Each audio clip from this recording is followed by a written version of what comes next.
Hello students, welcome to this channel. मुझे पता है स्टूडेंट्स, आप में से बहुत सारे ऐसे बच्चे हैं जो CUET की फॉर्म भर रहे हैं अपने ग्रेजुएशंस के लिए, जो क्लास 12th के एग्ज़ाम दे रहे हैं बच्चे। वो अपने क्लास 12th एग्जामिनेशंस के लिए सेंट्रल यूनिवर्सिटीज़ के लिए CUET के एग्जामिनेशन फॉर्म भरने का प्लान कर रहे हैं या भर रहे हैं, मगर उन्हें बहुत सारी प्रॉब्लम आ रही है, जैसे फॉर्म फिलअप को लेकर के, कॉलेज सिलेक्शंस को लेकर के, सब्जेक्ट सिलेक्शंस को लेकर के, क्योंकि अनडाउटेबली थोड़ा कॉम्प्लेक्स प्रोसेस है ये CUET के फॉर्म भरना। तो मैं अभी आपको एक कंप्लीट डिटेल दूंगा यहाँ पर, जो इस वीडियोस में आप देख सकोगे कि कैसे फॉर्म भरना है, कैसे रजिस्ट्रेशन करना है, कैसे कॉलेज सिलेक्शंस करना है, कैसे सब्जेक्ट सिलेक्शंस करना है, और कंप्लीट प्रोसेस आप समझ पाएंगे। स्टूडेंट, सबसे पहले ना आप CUET के वेबसाइट पे जाएंगे, जो कि आप यहाँ पर देख सकते हैं। एकदम मार्क कर लीजिए, यही वेबसाइट से आपको फॉर्म भरना है, cuet.samarth.ac.in। आप स्पेलिंग एज इट इज इसे आप कॉपी कर लें और इसी वेबसाइट से जाकर के आपको अपने रजिस्ट्रेशंस करने। जैसे ही आप इस वेबसाइट पे आओगे स्टूडेंट, आप देख सकते हो यहाँ पर सबसे लास्ट में ऊपर में ही ये जो आप देख रहे हो, सबसे लास्ट में आपको यहां पर दिख रहा है रजिस्टर का ऑप्शन। एकदम लास्ट टॉप में आपको रजिस्टर का ऑप्शन दिख रहा है। आपको सबसे पहले इसे क्लिक करना है, क्योंकि प्राइमरली रजिस्ट्रेशन आपको यहीं से होगा। यहां आपको क्लिक करते ही एक डाउनलोड इंफॉर्मेशन बुलेटिन आएगा। इस बुलेटिन का मतलब यह है कि इसके अंदर कंप्लीट प्रोसेस, क्या फॉर्म है, कैसे एग्जामिनेशन सिस्टम है, क्या सब्जेक्ट्स हैं, कैसे आपको सिलेक्ट करना, ये सारा प्रोसेस आपको यहां पर दिया हुआ है। तो ये आप पढ़ सकते हो बहुत डिटेल्स में बैठ करके, और क्योंकि इसे पढ़ करके मैं आपको सारी चीजें यहां सिखा रहा हूं, तो आप भी समझ सकते हैं, आपके लिए काम थोड़ा सा आसान हो गया है इस वीडियो से। फिर आप सबसे नीचे जाओगे ना, इसको आप स्क्रॉल करके सबसे नीचे चले आना। सबसे नीचे आओगे तो आप आकर के देखोगे यहां पर ग्रीन कलर से है click to proceed. Click to proceed का मतलब आप फॉर्म भरने जा रहे हो, आप इसको क्लिक करके आगे फॉर्म भरने का प्रोसेस स्टार्ट कर सकते हो। लेकिन उससे पहले यहां पर एक आपको क्लिक करना पड़ेगा इस बार को, ताकि ये कंफर्म हो जाए कि आपने इंफॉर्मेशन बुलेटिन जो ऊपर डाउनलोड करने का था कर लिया है, उसे पढ़ लिया और समझ लिया है। इसे क्लिक करते ये ग्रीन हो रहा है, आप देख रहे हो। अगर ये क्लिक नहीं रहेगा तो ये पिंक कलर से है, मगर जैसे ही आप क्लिक करोगे तो ये ग्रीन हो जाएगा। और उसके बाद आप जब इसे क्लिक टू प्रोसीड करोगे तो आपको आगे फॉर्म भरने के डिटेल्स आ जाएंगे। अब आप यहां पर देख सकते हो, ये पूरा का पूरा आपका इनिशियल प्राइमरी रजिस्ट्रेशन फॉर्म खुल गया, जिसके अंदर आपको सारे डिटेल्स, अपने बेसिक डिटेल्स, जैसे आपका नाम, father's name, mother's name, guardian's name, date of birth, ये सारा डिटेल्स, आपका एड्रेस, ये सारा चीज जो कि नॉर्मली किसी भी फॉर्म को भरते वक्त आप करते हो, ये सारा चीज आपको यहां पर बच्चे देखने के लिए मिल सकता है। आप इसे जैसे ही क्लिक करोगे, आप नेक्स्ट नेक्स्ट डिटेल्स की ओर आगे बढ़ जाओगे। यानी ऐसा नहीं है फाइनल फॉर्म है, आप जैसे ही इसे सबमिट करोगे, सब कुछ भर करके जैसे ही सबमिट करोगे, आप क्लिक करोगे, आपको आगे के डिटेल्स पे ये फॉर्म लेकर के चला जाएगा। आगे के डिटेल्स में जाने के बाद इसी तरीके से थोड़े डिटेल्स अगले लेवल पे आपसे भरवाएगा, फिर थोड़े डिटेल्स अगले लेवल पे आपसे भरवाएगा, थोड़े डिटेल्स अगले लेवल पे भरवाएगा, और इस तरीके से करते करते आपको फाइनली आपको यूनिवर्सिटी सिलेक्शंस, कॉलेज सिलेक्शंस या फिर सब्जेक्ट सिलेक्शंस के पेज पर वो लेकर के जाएगा। तो आपको इसी तरीके से करना है, नेक्स्ट नेक्स्ट स्टेज में अपने डिटेल्स को भरते चलना है। ठीक है, जैसे आप सबमिट करोगे आप नेक्स्ट पर आ जाओगे, फिर मैं आपको दिखा रहा हूं नेक्स्ट में वो क्या डिटेल्स आपके मांगेंगे। फिर नेक्स्ट डिटेल पर आपके एजुकेशनल डिटेल्स मांगे जाएंगे। आप देख सकते हो यहां पर पूरे के पूरे आपके एजुकेशनल डिटेल्स हैं। तो यहां पर आपको अपना पूरा 10th का डिटेल्स, नॉर्मल है सारा कुछ, आपको 10th का डिटेल दे देना है। यहां पर कब पास हुए हो, आपका रोल नंबर क्या था, स्कूल कौन सा था, आपका एग्जामिनेशन सेंटर क्या था। आप अपने मार्कशीट निकाल लेना, मार्कशीट के ऊपर सारा डिटेल्स दिया रहेगा, सब कुछ दिया रहेगा, आपने कितना मार्क्स गेन किया, सब कुछ। इसी तरीके से आपको यहां पर क्लास 12th की डिटेल देखो, अगर आप 12th में हो, क्योंकि मोस्टली स्टूडेंट 12th में अभी है, तो यहां पर ना पास्ड नहीं लिखना है आपको, अपीयरिंग आपको ऐसे क्लिक करके चलना है। आप अगर पास हो चुके हो, आपके रिजल्ट्स आ चुके हैं, यानी अगर आप पिछले साल के स्टूडेंट हो या बहुत पहले के स्टूडेंट हो जो अभी कोई कोर्स के लिए अप्लाई कर रहे हो, तो आप पास क्लिक करना। लेकिन अभी के अगर 12th के स्टूडेंट हो तो आपको अपीयरिंग करना है, फिर आपको सारे डिटेल्स वगैरह लिखना है। ऑटोमेटिकली वो आपके हिसाब से ही वो सारे ऑप्शंस निकल करके आएंगे। ये सारा कुछ आप फिलअप कर सकते हो। उसके बाद आपको यहां पर क्लिक, जैसे वहां पर फॉर्म आया था क्लिक करके आगे बढ़ने के लिए, वैसे ही आप क्लिक करोगे और फिर आगे बढ़ जाओगे। मेरे पास क्योंकि ऑलरेडी भरा है तो मेरे पास सेव का ऑप्शन आ रहा है, मगर आपको वहां पर सबमिट का ही ऑप्शन आएगा। क्लिक करोगे आप आगे बढ़ जाओगे। फिर जैसे ही आप आगे बढ़ करके नेक्स्ट पेज पर चले जाओगे, तो फिर वहां आपसे इस तरीके से हर बार जब आप भरते हो ना तो आपको ये डिटेल्स देते हैं कि आप एक बार क्रॉस वेरीफाई कर लो, चेक कर लो कि सारे डिटेल्स हैं कि नहीं है। तो ये सारा कुछ करने के बाद फिर आपको नेक्स्ट सेक्शंस की ओर फिर चले जाना है, आगे बढ़ जाना है आपको। और उसके बाद आपको यहां पर एग्जामिनेशन सेंटर आएगा भरने के लिए कि आप कौन सा एग्जामिनेशन सेंटर भरना चाहते हो। आप देख सकते हो यहां पर आपके पास दो ऑप्शंस रहेगा। सबसे पहले आप प्रेफरेंस 1 को सिलेक्ट कर लेना, यानी जो आप चाहते हो आपको मिले, मगर आपको एक प्रेफरेंस 2 भी सिलेक्ट करना होगा, क्योंकि अगर प्रेफरेंस 1 में आपके लिए सीटें नहीं बच पाई या जगह खाली नहीं हुआ तो आपको वो दूसरे प्रेफरेंस पर भेजेंगे, तो दूसरे जगह सेंटर। तो दोनों बेस्ट प्रेफरेंस आप सिलेक्ट कर लेना ताकि आपको उसके हिसाब से सेंटर अलॉटमेंट हो सके आपके एग्जामिनेशंस के लिए। फिर आपको नेक्स्ट सेक्शन में चलना। आपको बार बार याद रखना सबमिट का ऑप्शन आएगा, क्योंकि यहां पर मैंने ऑलरेडी फिलअप करके रखा है, इसलिए मुझे वो प्रोसीड टू नेक्स्ट सेक्शन इस तरीके से ऑप्शन आ रहा है। अब आप जब फाइनली आओगे अपने यूनिवर्सिटी सिलेक्शंस पर, तो स्टूडेंट यहां पर देख सकते हो, यहां पर आपको यूनिवर्सिटी सिलेक्शंस करने हैं। यहां पर आने के बाद आपको यूनिवर्सिटी सिलेक्ट करने के ऑप्शंस मिलेंगे जब इतने डिटेल्स आप फिलअप करके आओगे। और यहीं आने के बाद बच्चों को ना सबसे ज्यादा प्रॉब्लम हो रही है, यहीं आने के बाद वो समझ नहीं पा रहे वो कैसे सिलेक्ट करें। तो सबसे पहले मैं यहां पर सब कुछ हटा देता हूं ताकि फ्रेश एकदम रहे ये पेज। और यहां ऐसे इस पेज पे आने के बाद आपको सिलेक्ट करना है कि आप कौन से यूनिवर्सिटीज के लिए जाना चाहते हो, आप कौन सा प्रोग्राम सिलेक्ट करना चाहते हो। आप देख सकते हो यहां पर जैसे आप क्लिक करोगे आपको सारी यूनिवर्सिटीज दिखनी शुरू हो जाएगी जो सीयूईटी के जरिए अपने एग्जामिनेशंस, जो सीयूईटी के जरिए अपने एग्जाम लेने के लिए तैयार है, यानी पार्टिसिपेटिंग जितने भी यूनिवर्सिटीज हैं लाइन से आपको मिलेंगे। तो आप इसमें अपने हिसाब से सिलेक्ट कर लेना, अपने हिसाब से आप जितनी मर्जी चाहे उतनी आप यूनिवर्सिटी सिलेक्ट कर सकते हो। याद रख लीजिए, आपको लगता है कई सारी यूनिवर्सिटी में आपको एडमिशंस के लिए ट्राई करना है तो आप उसके हिसाब से अपना कर सकते हो। मैं यहां पर कुछ यूनिवर्सिटी सिलेक्ट करके आपको दिखाता हूं। एक बात और याद रखना, आप जब यूनिवर्सिटी सर्च करोगे ना तो जनरली हम लोग को आदत है दिल्ली यूनिवर्सिटी बोलने की या इलाहाबाद यूनिवर्सिटी बोलने की, लेकिन यहां पर ऑप्शंस में जब आप जाओगे तो यूनिवर्सिटी ऑफ दिल्ली करके लिखा होगा, यानी यू से जाकर के सर्च करना। आप यूनिवर्सिटी ऑफ इलाहाबाद लिखा होगा तो यू से जाकर के आप सर्च करना, वरना आप डी में जाकर के दिल्ली यूनिवर्सिटी या ए में जाकर के इलाहाबाद यूनिवर्सिटी इस तरीके से अगर आप ढूंढोगे तो आपको मिलेगा नहीं। तो यहां मैं आपको दिखा रहा हूं, सबसे मैं डी यू ही यहां पर सिलेक्ट करके देता हूं। मैं डी यू ही यहां पर दिल्ली यूनिवर्सिटी को ही सर्च करता हूं। तो नीचे जाकर के अगर हम लोग देखें तो यहां पर सबसे लास्ट में यू पे आकर के हमें देखना पड़ेगा, तो यूनिवर्सिटी ऑफ दिल्ली वहीं मिलेगा हमें। यहां आप देख सकते हैं यूनिवर्सिटी ऑफ दिल्ली, ये देखिए यहां पर यूनिवर्सिटी ऑफ दिल्ली है, तो मैंने यूनिवर्सिटी ऑफ दिल्ली रख लिया क्योंकि बहुत सारे बच्चे दिल्ली यूनिवर्सिटी के लिए जाना चाहते हैं।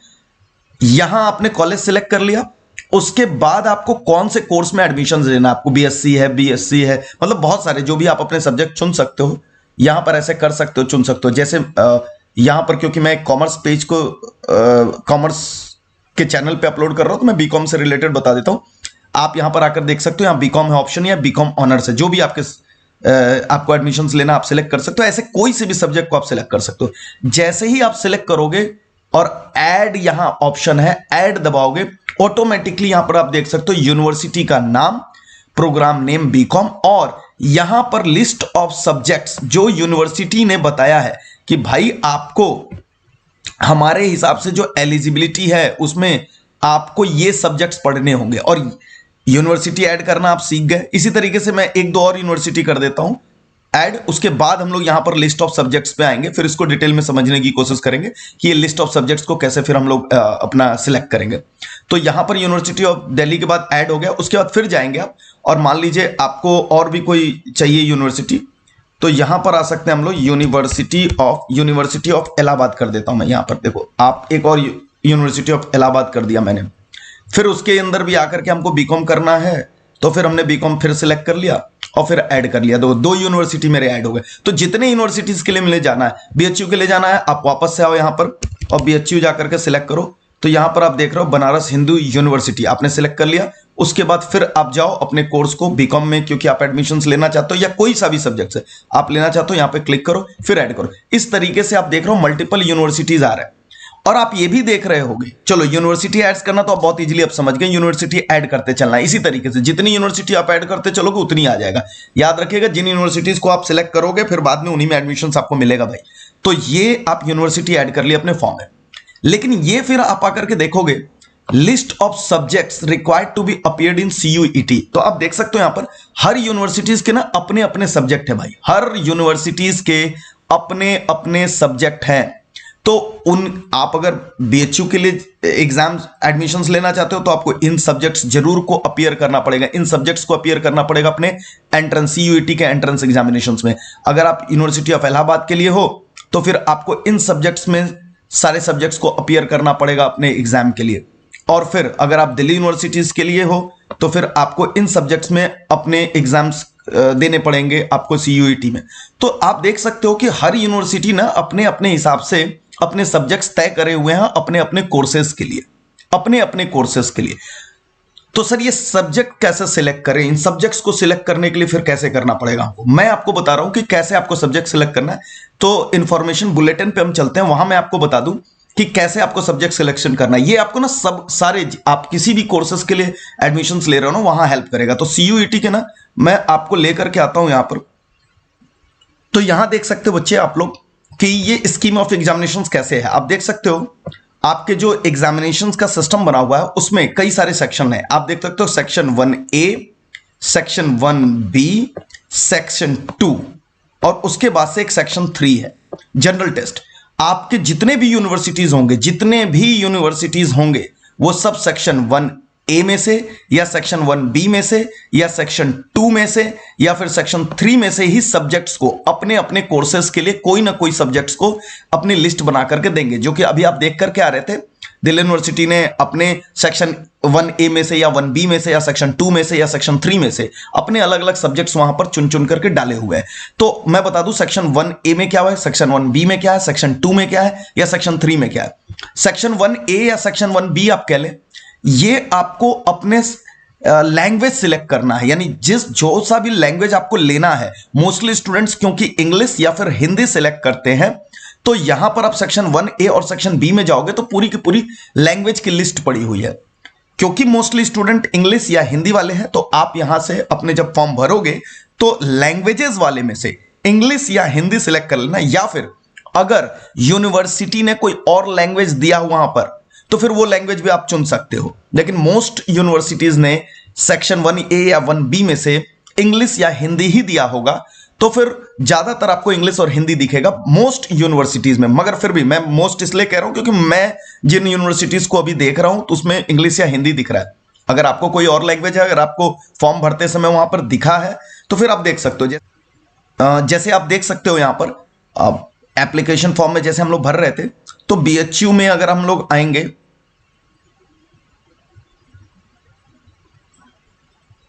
ओके, तो यहां पर आपको अपने लैंग्वेजेस चुनने हैं। तो आप कोई सा भी एक लैंग्वेज चुन सकते हो। अभी मैं फॉर्म पे आपको ले जाऊंगा तो वापस वहां से दिखा दूंगा। फिर सेक्शन 2 में क्या है ना, आपके पास आपने जो क्लास 12th किया है, आप कर रहे हो, या तो आप साइंस बैकग्राउंड से या कॉमर्स बैकग्राउंड से या जो भी है, वहां पर ना 27 मेन सब्जेक्ट्स हैं जो आपने ना क्लास 12th में ऑप्ट किया होगा। कोई ना कोई आपके सब्जेक्ट्स होंगे, physics, chemistry, bio, accounts, economics, business studies, जो भी आपका मेन डोमेन्स का है। अगर आप आर्ट साइड से हो तो आपके आर्ट्स के सब्जेक्ट्स होंगे, वहां से आपको 27 सब्जेक्ट्स होंगे जो वंस अगेन जब आप कोई कॉलेज सेलेक्ट करोगे तो ऑटोमेटिकली सेक्शन 2 के सब्जेक्ट्स वहीं पर दिखने शुरू हो जाएंगे। सेक्शन 1 की रिक्वायरमेंट होगी तो लैंग्वेजेस में दिखेंगे, सेक्शन 2 की रिक्वायरमेंट होगी तो वहां पर सब्जेक्ट्स की रिक्वायरमेंट होगी। आपको कुछ सिलेक्ट नहीं करना भाई, आप जैसे यूनिवर्सिटी सिलेक्ट करोगे ऑटोमेटिकली वो सेक्शन 1 के कौन सा सब्जेक्ट इंपॉर्टेंट है, सेक्शन 2 के कौन सा सब्जेक्ट इंपॉर्टेंट है, या फिर सेक्शन 3 का जनरल टेस्ट आपको देना है या नहीं देना है। हर यूनिवर्सिटीज के उनके एलिजिबिलिटी क्राइटेरिया में, उनके एग्जामिनेशन सिस्टम में लिखा होगा। लेकिन बस मैंने आपको बता दिया तीन कैटेगरीज में पूरा सिलेबस बांटा गया। सेक्शन 1 आपको लैंग्वेजेस के ऊपर है जिसमें मोस्टली आपको हिंदी इंग्लिश दिखने वाला है। सेक्शन 2 आपको मेन सब्जेक्ट्स जो कि आपने क्लास 12th में जिसके ऊपर पढ़ाई करी है वो आपको दिखने वाला है। और सेक्शन 3 आपको जनरल टेस्ट के ऊपर दिखने वाला है। सेक्शन 1A जिसमें लैंग्वेजेस है उसमें 13 लैंग्वेजेस के ऑप्शंस होंगे। सेक्शन 1B जिसमें 20 लैंग्वेजेस के ऑप्शंस होंगे। वो डिपेंड करेगा कौन सा यूनिवर्सिटी कौन सा लैंग्वेज लेता है। और यहां पर आपको 27 सब्जेक्ट दिखेंगे सेक्शन 2 में, जो आप सिलेक्ट कर सकते हो। जितने भी सब्जेक्ट्स के ऑप्शंस आएंगे उतने आपको सिलेक्ट कर सकते हो। और सेक्शन 3 जनरल टेस्ट। अब याद रखना, हर यूनिवर्सिटी में तीनों सेक्शंस नहीं दिखेंगे। हो सकता है कोई यूनिवर्सिटी एक सेक्शन, 2 सेक्शंस ले ले, कोई तीनों सेक्शंस अपने एग्जामिनेशन सिस्टम का पार्ट बनाए, तो वो आपको यूनिवर्सिटी बताएगा। अब जैसे हम लोगों ने फॉर्म जब फिलअप करा था, तो वहां चलते हैं और वहां देखेंगे कौन सी यूनिवर्सिटी कौन कौन से सेक्शंस के सब्जेक्ट्स को ऑप्ट करने के लिए कह रहा है। तो वापस आते हैं अपने एप्लीकेशन फॉर्म पर जहां हम लोग भर रहे थे, और यहां आएंगे तो देखिए, जैसे आपने बनारस हिंदू यूनिवर्सिटी बीएचयू पे आओगे तो आपने बीकॉम सिलेक्ट किया, तो अब देखो क्या दे रहा है। सेक्शन टू अकाउंटेंसी आपको एग्जाम देने होंगे, बिजनेस स्टडीज एग्जाम देने होंगे, एंड सेक्शन 3 से आपको जनरल टेस्ट देना होगा बीएचयू में। यानी यहां पर सेक्शन 1 के लिए जो लैंग्वेजेस है जरूरी नहीं है, आप वो नहीं दोगे। तो आप देख रहे हो यहां पर आपका बीएचयू में अगर आपको बीकॉम में एडमिशंस लेना है तो ऑटोमेटिकली इसने सब्जेक्ट बता दिया कि भैया सेक्शन 2 में से आपको अकाउंटेंसी देना पड़ेगा और बिजनेस स्टडीज देना पड़ेगा। तो 2 सब्जेक्ट आपको चुनना पड़ेगा। और सेक्शन 3 का आपको जनरल टेस्ट वाला भी सिलेक्शंस करना पड़ेगा। इसी तरीके से अगर तो आपको ना पहले से ही आप जाकर के अलग पेपर पे अपने सब्जेक्ट जरूर लिख लेना, क्योंकि इस यूनिवर्सिटीज के लिए आपको अकाउंटेंसी देना है, बिजनेस स्टडीज देना है और जनरल टेस्ट देना है। फिर अगर आप यूनिवर्सिटी ऑफ इलाहाबाद में आओगे बीकॉम के लिए, तो वहां पर आप देखो सेक्शन 1A यानी लैंग्वेज आपको सिलेक्ट करना पड़ेगा, कम से कम एक लैंग्वेज। 1A में आप जाकर के देखोगे तो वहां पर मैंने पहले भी आपको दिखाया कई सारे लैंग्वेजेस हैं, वहां से आप चुन सकते हो 1A में से। लेकिन ऑप्शंस में देखिए यहां पर क्या लिख रहा है, इंग्लिश या फिर हिंदी ही इसने ऑप्शन दिया है। तो यानी बहुत सारे ऑप्शन होने के बावजूद इसने क्या बोला है, या तो इंग्लिश लेना 1A में से, या तो हिंदी आप सिलेक्ट करना। सेक्शन 2 में वंस अगेन डोमेन सब्जेक्ट्स इस अकाउंटेंसी और बुक कीपिंग को इन्होंने मैंडेटरी रखा है कि आपको देना पड़ेगा। तो आप देख रहे हो बीएचयू में भी एडमिशंस लेने के लिए आपको अकाउंटेंसी का काम चल गया, और दूसरा आपका यहां पर इलाहाबाद यूनिवर्सिटी के लिए भी आपका अकाउंटेंसी का काम चल गया। लेकिन इलाहाबाद यूनिवर्सिटी के लिए एक सब्जेक्ट और आपको एक्स्ट्रा लेना पड़ा, जो कि लैंग्वेज का है, हिंदी या फिर इंग्लिश का। और सेक्शन 3 में जनरल टेस्ट आपको देना ही पड़ेगा भैया, जनरल टेस्ट भी आपको देना पड़ेगा। यानी अगर आप देख लो, आप अगर बीएचयू और यूनिवर्सिटी ऑफ इलाहाबाद का आप सीयूईटी का एग्जाम देना चाहते हो तो ऑलमोस्ट कॉमन है यार, ऑलमोस्ट कॉमन है। यानी अकाउंटेंसी यहां भी देना है, अकाउंटेंसी आपको बीएचयू के लिए भी देना है, अकाउंटेंसी आपको यूनिवर्सिटी ऑफ इलाहाबाद के लिए भी देना है, यहां आपको एक लैंग्वेज भी देना है यूनिवर्सिटी ऑफ इलाहाबाद के लिए, और साथ में जनरल टेस्ट आप देख सकते हो दोनों जगह मैंडेटरी है। इसी तरीके से जब आप यूनिवर्सिटी ऑफ दिल्ली में आओगे तो फिर इसने कहा है सेक्शन 1 में से कोई एक सब्जेक्ट, इसने बड़ा लंबा चौड़ा ऑप्शन दिया, यहां पर हिंदी या इंग्लिश फिक्स नहीं किया, लैंग्वेज में से आप कोई एक सब्जेक्ट ले सकते हो। तो मोस्टली हिंदी और इंग्लिश वाले ही होते हैं, मगर क्योंकि यहां पर बहुत सारे बच्चे फॉरेन से भी आते हैं पढ़ने के लिए, अलग अलग जगहों से आते हैं, तो उनके लिए लैंग्वेजेस यहां पर बहुत सारा खुला हुआ है। और उसके बाद प्लस क्या लिखा है, एनी 3 फ्रॉम सेक्शन 2। सेक्शन 2 आपको पता है मेन सब्जेक्ट से, जो आपने क्लास 12th में पास हुए, तो वहां से आपको 3 सब्जेक्ट्स लेने होंगे भैया, 3 सब्जेक्ट्स आपको, जैसे अकाउंट्स, बीएस, इकोनॉमिक्स, ऐसे आपको करके 3 सब्जेक्ट्स लेने होंगे जो मेन आपने 12th में पढ़ा है। लेकिन इसमें एक और ऑप्शन दे रहा है, या फिर आप ऐसा करो, मान लो ये वाला ऑप्शन आपको अच्छा नहीं लग रहा है कि मैं एक सब्जेक्ट सेक्शन 1 से लूं और एनी 3 सब्जेक्ट सेक्शन 2 से लूं, यूनिवर्सिटी ऑफ दिल्ली का बता रहा हूं मैं, तो आपको और करके देखो यहां पर एक और ऑप्शन दे रहा है, एनी 1 फ्रॉम सेक्शन 1, यानी फिर कह रहा है कि आप कोई एक लैंग्वेज ले लो, और प्लस एनी 1 फ्रॉम सेक्शन 2, यानी आप अपने मेन जो क्लास 12th आपने पढ़ा उसके हिसाब से कोई एक सब्जेक्ट ले लो, और सेक्शन 3 जो कि जनरल टेस्ट है वो आप ले लो। तो आप देख रहे हो हर यूनिवर्सिटी का अलग अलग हो रहा है। तो भाई आपको करना क्या है, आप जब यहां पर अपने यूनिवर्सिटी सिलेक्ट करोगे ना, तो साथ में इन सब्जेक्ट्स के भाई ना ऐसा करना कि आप पेपर और पेंसिल से लिस्ट बना लेना, क्योंकि अगले पेज पे ना आपको सब्जेक्ट सिलेक्ट करना पड़ेगा एग्जाम देने के लिए। मान लो आप भी मेरी तरह यहां पर ये 3 यूनिवर्सिटी सिलेक्ट किए हो, तो आप देख सकते हो आपको कितने टेस्ट देने होंगे, कितने पेपर में आप टेस्ट दे सकते हो। याद रखना मैक्सिमम 10 सब्जेक्ट्स ही आप चुन सकते हो, सारा मिलाकर के मैक्सिमम 10 सब्जेक्ट, उससे अधिक आप नहीं सिलेक्ट कर सकते हो।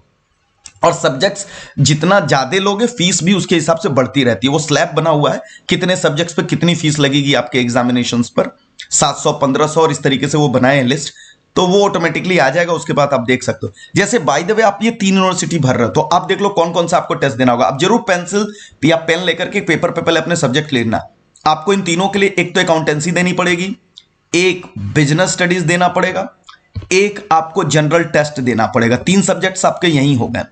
लेकिन यहां पर आओगे तो एक लैंग्वेज यानी हिंदी भी देना पड़ेगा आपको, तो चौथा सब्जेक्ट आपका हिंदी हो गया।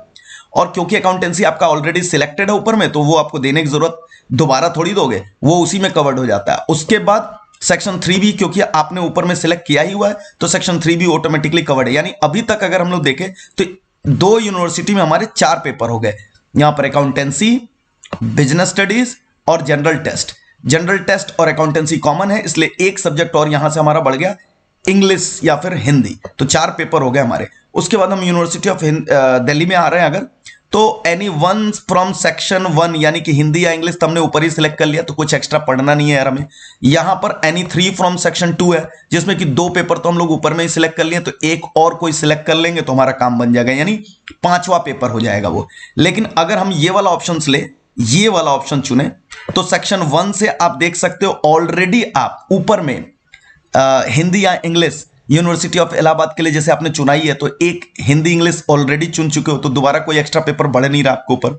सेक्शन 2 के लिए आपको एक पेपर लेना है, तो सेक्शन 2 का आप अकाउंटेंसी बिजनेस स्टडी ऊपर में ऑलरेडी फिलअप कर ही चुके हो, तो दोबारा कोई और आपके ऊपर बर्डन बढ़ नहीं रहा है। और सेक्शन 3 क्योंकि जनरल टेस्ट का है, तो ऑटोमेटिकली आपने ऊपर भरा ही है। यानी आप देख रहे हो, ये 3 यूनिवर्सिटी के लिए आपको मात्र 4 पेपर का ही एग्जाम देना है, accountancy, business studies, general test. और उसके बाद से एक आपको इंग्लिश या हिंदी अगर आप ऑप्ट कर लोगे, तो ये 4 पेपर में आपका एलिजिबिलिटी आप देख सकते हो बीएचयू के लिए, यूनिवर्सिटी ऑफ इलाहाबाद के लिए और यूनिवर्सिटी ऑफ दिल्ली के लिए, तीनों के लिए बन जाएगा भाई। तो इस तरीके से आपको अपने मार्क कर लेना, ये 4 पेपर हमको भैया एग्जामिनेशंस देना है। उसके बाद जैसे ये आप करके सिलेक्ट करके और भी यूनिवर्सिटी जोड़ोगे, इसी तरीके से आपके सब्जेक्ट्स बढ़ते चलेंगे। मैक्सिमम सब्जेक्ट 10 हो सकते हैं, लेकिन आपको पता है बहुत सारे कॉमन सब्जेक्ट सारी यूनिवर्सिटीज में हो जाएंगे, तो वो आपका काम बन जाएगा भाई, वो आपका काम हो जाएगा। बस आपको कॉलेज सिलेक्ट कर लेना है। उसके बाद अब जब जा करके यहां पर आगे बढ़ोगे, तो फिर यहां पर रिव्यू करने का ऑप्शन आएगा। वापस से आपने सारी चीजें वही देख लेनी है। अच्छा चलो जी, मैंने देख लिया सारे सब्जेक्ट्स वगैरह। उसके बाद मुझे नेक्स्ट सेक्शंस की ओर बढ़ना है। जब हम नेक्स्ट सेक्शंस की ओर आएंगे, तो आप देख सकते हो यहां पर अब हमें टेस्ट पेपर सिलेक्शन आ गया, वही टेस्ट पेपर। तो आप देख सकते हो यहां पर अब टेस्ट पेपर का ऑप्शन आ रहा है, तो मैक्सिमम 10 टेस्ट पेपर ही आप सिलेक्ट कर सकते हो। और हमने जो फॉर्म भरा है उसके अंदर हम लोग को 4 पेपर सिलेक्ट करने की जरूरत पड़ी है, 4 पेपर। तो हम लोग क्या करेंगे, एक इंग्लिश सिलेक्ट कर लिया हम लोगों ने, कोई भी रैंकिंग में आप रख सकते हो, ऐसा कुछ नहीं है कि आप रैंकिंग कैसे करोगे। दूसरा हम लोगों ने क्योंकि बीकॉम के लिए भरा, तो हम लोग अकाउंटेंसी की ओर चलेंगे और फिर आकर के ढूंढेंगे अपने अकाउंटेंसी कहाँ है। अकाउंटेंसी और बुक कीपिंग का एक ऑप्शन हमने डाल दिया। और उसके बाद मीडियम ऑफ टेस्ट पेपर आपको इंग्लिश ही रखना है भाई। अगर आप हिंदी में देना चाहते हो तो हिंदी में रख सकते हो, मीडियम ऑफ इंग्लिश वो पेपर आप सिलेक्ट कर सकते हो।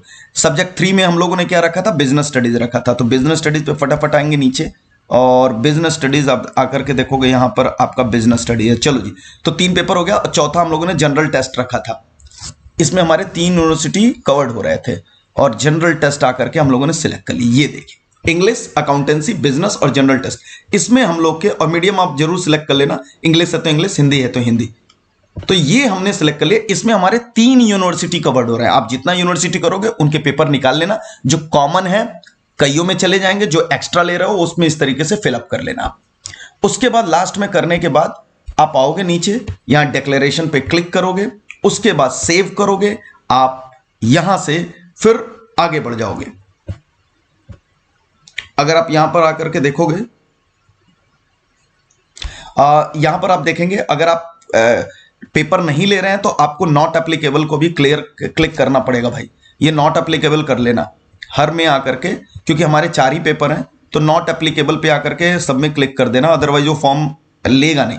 तो not applicable, not applicable, not applicable कर देना चाहिए। ये स्टेप की जरूरत थी नहीं, मगर पता नहीं क्यों फॉर्म में डाला हुआ है, तो आप नॉट एप्लीकेबल क्लिक कर देना। आकर के हर में आकर के आप नॉट एप्लीकेबल, जो भी पेपर आपको नहीं लेने हैं, क्योंकि हम लोगों ने 4 ही पेपर क्लिक किया है, तो उसके बाद 6 पेपरों में आकर के हमें नॉट एप्लीकेबल का क्लिक करना पड़ेगा बटन भाई। तो यहां पर ये सारा क्लिक कर दिया हम लोगों ने, ये क्लिक हो गया, बस तो कुछ छूटा नहीं। Yes, done.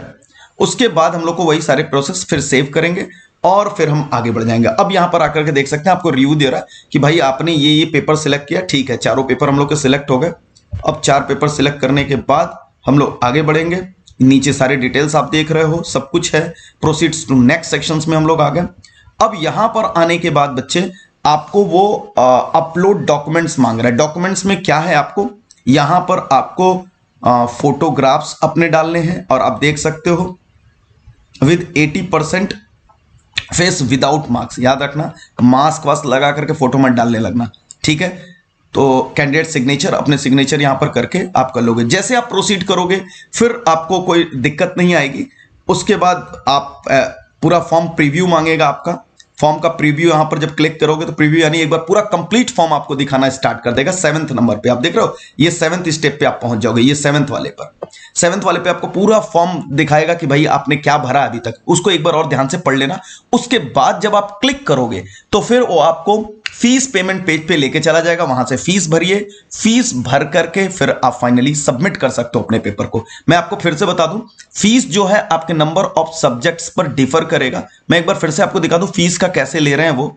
यहां पर आकर के देख सकते हो, ये फीस देखिए, यहां पर फीस स्ट्रक्चर यहां पर लिखा है। अगर आप 3 सब्जेक्ट्स तक रखते हैं तो आपको जनरल कैटेगरी में 750, ओबीसी में 700, SC ST में 650 और बाहर से अगर आप कहीं हो तो 3750 लग रहा है। अप टू 7 सब्जेक्ट्स में 1500, इसी तरीके से अप टू 10 सब्जेक्ट में 1750। क्योंकि हम लोगों ने अपने मान लो 4 पेपर सिलेक्ट किए थे तो हम लोग ये 1500 वाले कैटेगरीज में आ जाएंगे भाई। हमारा 1500 लगेगा अगर हम जनरल कैटेगरीज में है तो। ओबीसी में है तो 1400, 1300 SC ST में, और अगर कहीं विदेश से फॉर्म भर रहे हैं तो 7500 लगेगा हमारा। क्योंकि हम लोगों ने 4 सब्जेक्ट लिया तो 3 से बाहर आ गए हम लोग। तो ये पूरा प्रोसेस है बच्चे, जो आप भर करके अपने फॉर्म को सबमिट कर दो। ये सारा कुछ करके फीस भरो, उसके बाद अपने तैयारी में लग जाओ भगवान का नाम लेकर के। That's all for this video. Hope आपको सारा कुछ समझ आया होगा। फिर भी अगर कोई प्रॉब्लम होती है तो आप नीचे कमेंट्स करें। नीचे हमारे व्हाट्सएप नंबर है, उस पर आप डिटेल्स भेजें। आपको कोई भी प्रॉब्लम आता है आप व्हाट्सएप से हमें अपने डाउट्स बताएं, प्रॉब्लम्स बताएं। हम लोग उसके ऊपर फिर से नया वीडियोस बना करके डाल देंगे। और यहाँ तक मुझे लगता है कि सारे लोगों की प्रॉब्लम्स सॉल्व हो गई। सब्सक्राइब कर ले चैनल को, और मे भी हम लोग कुछ हेल्प करें आपको CUT के एग्जामिनेशन के प्रिपरेशन के टाइम पर भी। तो सब चैनल को अगर आप सब्सक्राइब किए रहेंगे तो आपको बहुत बेनिफिट मिलेगा। See you next video, tata bye bye.